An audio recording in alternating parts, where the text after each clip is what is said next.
Hey, welcome to The Explainer. Today, we are going to break down a topic that's absolutely essential for every nursing student: nutrition during pregnancy. Think of this as your complete study guide, designed to help you crush your exams and give the best possible care to your future patients. So, here's our game plan. We're going to kick things off with the essentials of weight gain, then walk through the nursing process. After that, we'll hit the key nutrients, special risks, and some common complications.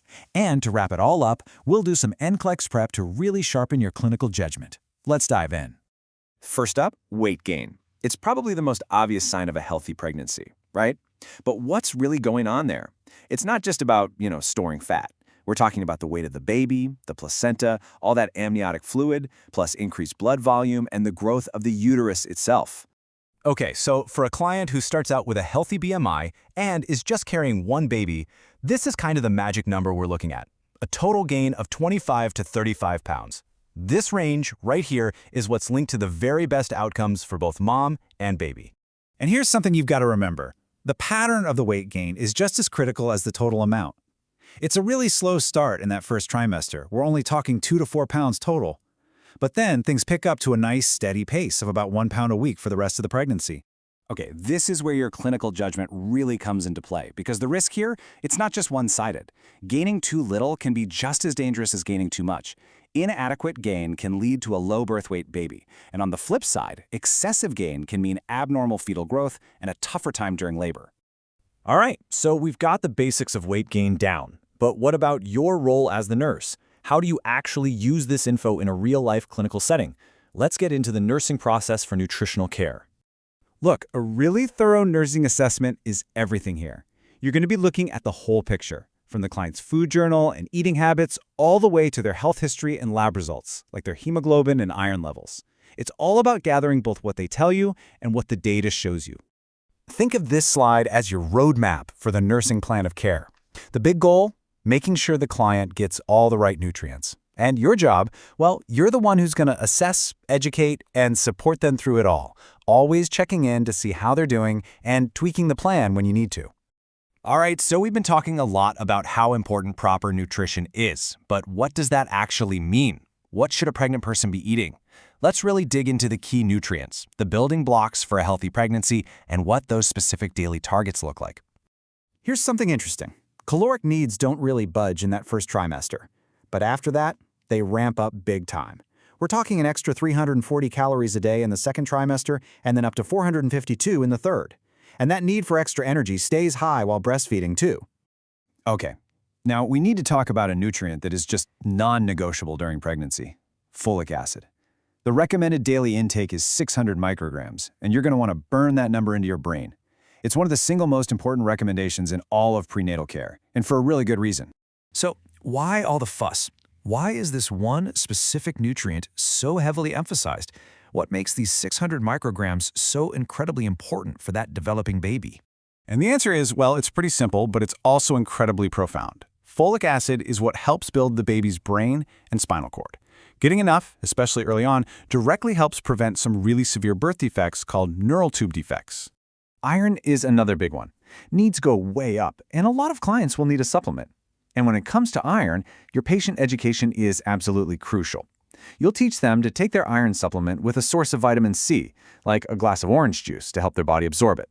And just as important, what to avoid, like milk and caffeine, which can actually block it. Now, with calcium, it's not a one-size-fits-all deal. It actually changes based on age. Younger clients, so anyone under 19, need more, about 1,300 milligrams a day.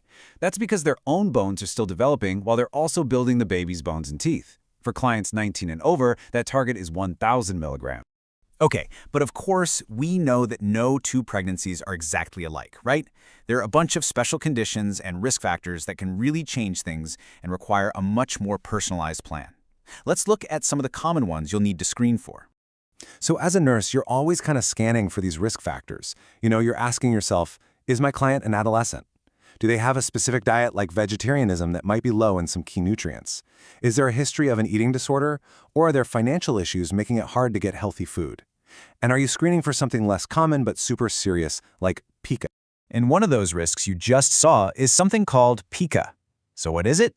It's this craving to eat things that aren't food, like clay or dirt or even just ice chips. It's so important to ask about this because it can mean the client isn't eating enough actual nutritious food. Plus, it can be a major red flag for a severe nutrient deficiency, like iron deficiency anemia. All right, so even when you do everything right, complications can still pop up. So let's talk about two of the most common issues in pregnancy, nausea and constipation, and the practical, solid advice you can give your patients to help them manage.